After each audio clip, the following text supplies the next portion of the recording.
किस्मत बदलने वाला प्यार और दया। ये बहुत पहले समय की बात है। एक साधु जंगल के नदी के पास आश्रम का निर्माण करके रहता था। उनके कई शिष्य थे। वे सभी वही रहकर गुरुजी से विद्या का अध्ययन करते थे। वे विद्या के साथ साथ अच्छे अच्छे सीख भी देते थे। उस साधु के सभी शक्तियों में से एक अद्भुत शक्ति था कि वे मनुष्यों की किस्मत जान सकते थे। उन शिष्यों में एक 10 साल का बच्चा भी था। एक दिन साधु ने उस बच्चे की शक्ल को देखा तो उन्हें उसकी भविष्य का पता चल गया।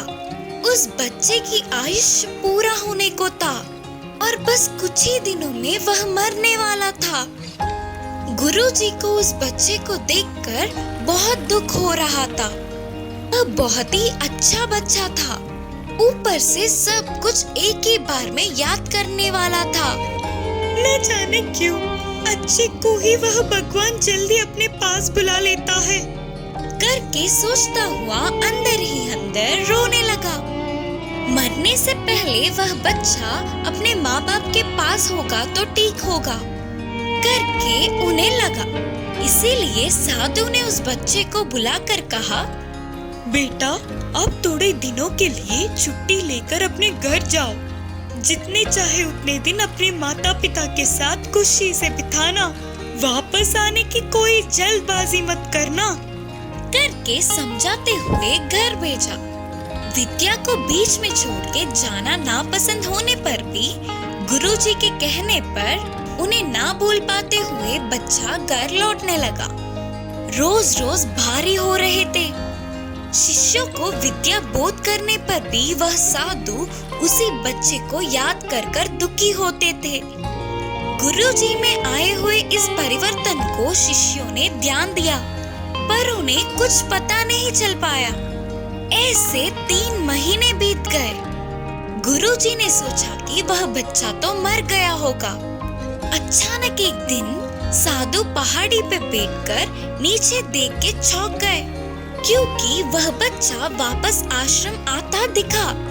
पहाड़ी के ऊपर पहुंचने के बाद उस बच्चे की शक्ल को देखने पर अब वो अपना पूरा जीवन बूढ़ा होने तक जिंदा होगा करके उन्हें पता चल गया।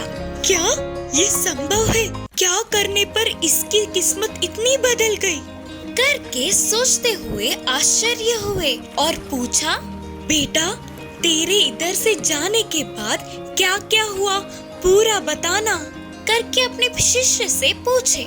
तब वह बच्चे ने अपने घर लौटते समय क्या क्या देखा वो सभी बताया। बीच के रास्ते में दिखे गांव और पार किए हुए शहरों के बारे में बताया। उसके चढ़े हुए पहाड़ों के बारे में और उसके पार किए हुए नदियों के बारे में बताया। फिर साधु ने पूछा, और कुछ विशेष बातें हैं क्या बेटे?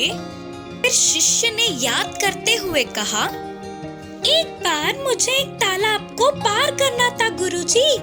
तब तक तूफान आ चुका था। इससे वह तालाब और ज्यादा बह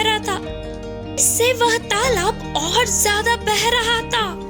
उस तालाब के बीचों बीच एक मिट्टी का ढेर था। उस पे चींटियों का झुंड कहीं ना जा पाते हुए गिड़गिड़ा रहे थे। थोड़ा थोड़ा होकर वह मिट्टी का ढेर पिघल रहा था। अगर मैं थोड़ी भी देर और कर देता तो सारी चींटियां पानी में बह जाते। और गुरुजी मुझे तो उन पर दया आई तो तुरंत मैंने बाजू के पेड़ के डाल को उस मिट्टी के ढेर से लगाकर खड़ा था। तब सारी चींटियां डाल पे आ गए। मैंने उस ढाल को किनारे पहुंचने तक पकड़े रखा। फिर मैं अपने रास्ते चला गया। मैंने उन छोटे जीवों को बचा लिया। इससे मुझे बहुत खुशी मिली।